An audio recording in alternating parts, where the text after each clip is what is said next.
Lorraine Candy is the editor-in-chief of Elle magazine, which has been running its own feminism campaign. Lovely to see you, Lorraine. How have you got so far in your job? Have you been hindered at any point because you're a woman?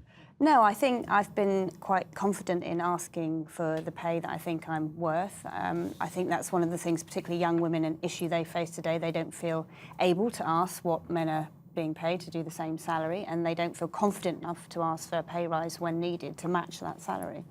Do you think that's what it really boils down to? Because obviously we've seen these T-shirts recently saying this is what a feminist looks like, being worn by various politicians, not the Prime Minister, it has to be said.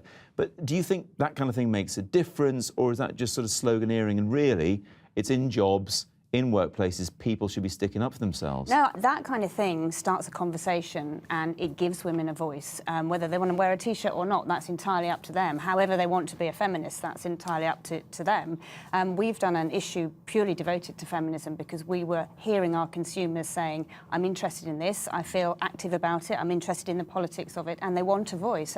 Women lack a lot of confidence. We've also done a survey in the issue around women and confidence, and they are not confident to ask. There was a survey on Sunday where 1 in 6 women found that they were being paid less than men for the same job, but only a third complained about it. That was a YouGov survey.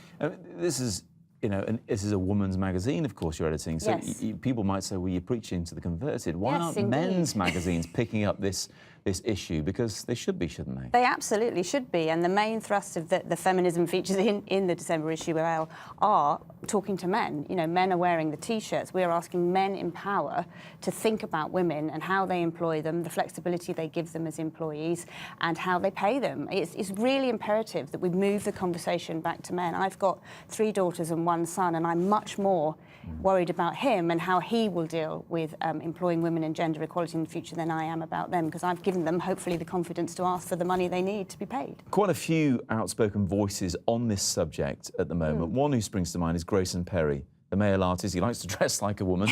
But he said there has to be some sort of positive discrimination. It's a clumsy way of doing things, but the balance has to be righted somehow, and that is the way to do it. Do you agree with that? The balance has to be righted. We have to be equal. It's not really a women's issue. It's a human issue. Yeah. We have the same skills in many areas. We should be allowed the same education, the same kind. In parts of the world where women are not allowed to have a credit card legally, that still happens in 2014. And it shouldn't happen in 2014. There are women not making it into the jobs that they need to be in because they're not being considered for those jobs. In some ways, though, are there mitigating circumstances for men and women doing the same job not having the same amount of pay? Say a woman has perhaps taken a break for a couple of years to be a parent at home and then come back, whilst the same man in that job has carried on working continuously. That's what they call the motherhood penalty. Yes, but it could be a fatherhood penalty as well. Exactly. It could be either way. I think every case, in that case, it has to be looked at individually. Are those skills the same? Are they relevant now? Has there been learning lost in those 2 years? And can it be quickly caught up? But I don't think anyone should be penalised for having a family. I don't think you should have to pay for that. Just very briefly, being boss at Elle, have you had some of your writers coming up to you and saying, right, I want more money now? No, I haven't actually. But I tell you what I do.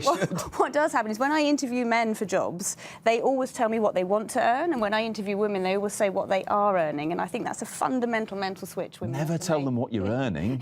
Always add 10% at least. Exactly. Thank you very much indeed.